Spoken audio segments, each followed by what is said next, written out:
زادوا كثرا ولا ماي على الماء صحن وياهم ولا ماي له دمته العين وعينك لا هو دم دمته العين ولا ماي ألوعوا كل مدح حد رشدية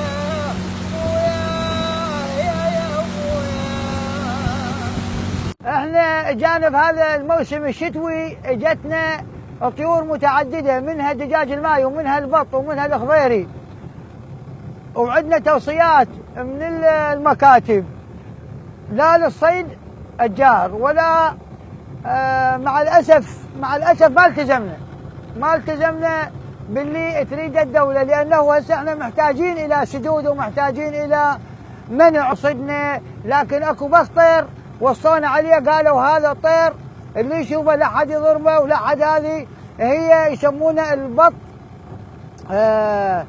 ابو العين البيضاء نعم، هو الطير الاحمر اللي هو يسمونه احنا نسميه الى اسماء هوايه، هذا يقول ابو بسيله وهذا يقول عليه افتادوا مكانات فارغه. احنا الان هورنا مليان صيايد ومليان رمايه ومليان بالسلف، يعني الاسلاف الحاطه المتواجده بالهور على تربيه حلالها.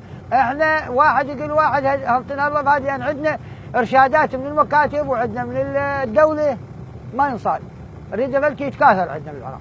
بالنسبه لصيد الطيور احنا ما عندنا طير معين بالنسبه للرمات مال الطير.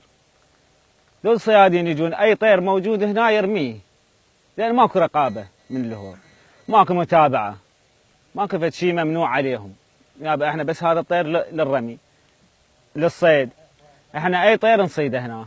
بالنسبه للناس الرمات انا ما عندي بندقيه صيد، فهذا الشيء هو تابع. لو اكو مراقبه كان ما صار هيك الصيد. فليش هسه احنا ما عندنا طير ما عندنا اي طير، هو يجي قدام وجهه يرمي.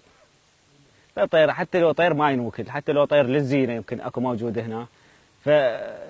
طلقات بالنسبه لي يسوي قوان، طلقات هو رخيصه وبنادق رخيصه، يجي حتى يجون سفرات من هناك من المدينه يجي يتعلم يرمي هنا للطير. فاحنا هاي الظاهره هي مو خوش، احنا ما نريد هاي الظاهره. احنا نريد طير يتكاثر، نريد طير مثلا اكو مكانات ليش للصيد، فهاي مكانات محتصره ما بيها طير. الصيد الجائر هو ليس وليد هذه اللحظه، ليس وليد هذه السنه. والصيد الجائر هو صيد ممنهج يعني منذ سنوات، خاصة بعد استعادة الأهوار العراقية في عام 2003. لكن ما أثار فضول كل المتابعين على القنوات التلفزيونية وشبكات التواصل الاجتماعي هو الصيد الكبير الجائر لطير الفلامينكو. الذي أثار الناس أن الفلامينكو طير جميل جدا، لونه وردي مائل إلى الاحمرار، وهو طائر مسالم جدا وخفيف الظل، ويأتي مهاجرا في مواسم الشتاء إلى الأهوار العراقية كونها دافئة ويتوفر فيها الماء والغذاء. يأتي من سبيريا، من شمال فنلندا، السويد، وأيضا من أوروبا، من غرب أوروبا، من ألمانيا، فرنسا، ويقضي موسم الشتاء هنا في المناطق الضحلة من الأهوار العراقية. لكن طابع الصيد الجائر قد فتك بهذا الطائر مثل ما فتك بغيره من الطيور.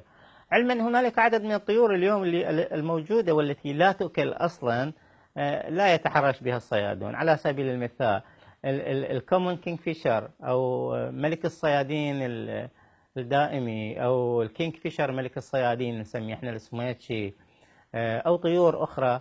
لكن طيور بالذات مثل طائر الفلامينكو السكان المحليين بالهواء لا يأكلون لحمه، لأنه ليس طعمه لذيذا كباقي الطيور يعني كالخضيرية والبط. ومع هذا ثم ما نشاهده على التواصل الاجتماعي أن هنالك صيد لهذا الطائر، ذبح لهذا الطائر، وكذلك عمل أكلة الثريد.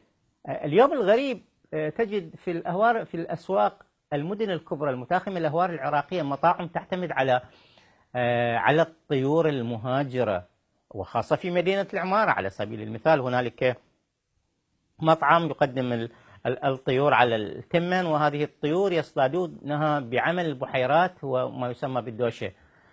فأعتقد وجود أكثر من 20 دوشة اليوم بحيرة لجذب الطيور ومن ثم صيدها ما بين العمارة وعلى الغربي، وثمة عدد من الأحواض أيضا على قريبة على ضفتي نهر المشرح على سبيل المثال.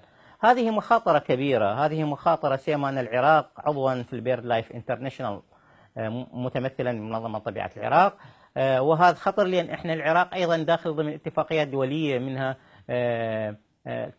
المتاجرة بالحيوانات والطيور، وكذلك اتفاقية التنوع الأحيائي قد دخلها العراق أخيرا أيضا.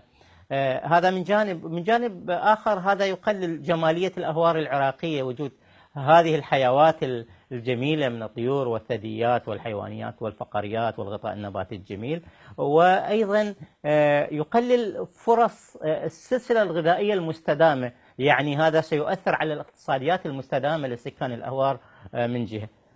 كيف نستطيع المحافظة على هذا التنوع الأحيائي الهائل؟ أنا باعتقادي وجود قانون مثل قانون 17 لعام 2010 هو قانون مهم. كل ما علينا هو تطبيق هذا القانون من قبل الدوائر المعنية، يعني سلطة وزارة الزراعة ودوائر وزارة الزراعة، سلطة المقاميين ومدراء النواحي في الأقضية والنواحي والقرى المتاخمة للأهوار العراقية. وهذا القانون يحدد سجن لا يزيد على 3 سنوات وغرامة لا تزيد على 3 ملايين، كما أنه يحدد أنواع الصيد الجائر، منها استخدام الشباك، استخدام السبوم، استخدام الصعق الكهربائي، مطاردة الحيوانات والطيور بواسطة السيارات، وحتى استخدام البنادق التي تزيد السبطانة لها عن 400 ملي.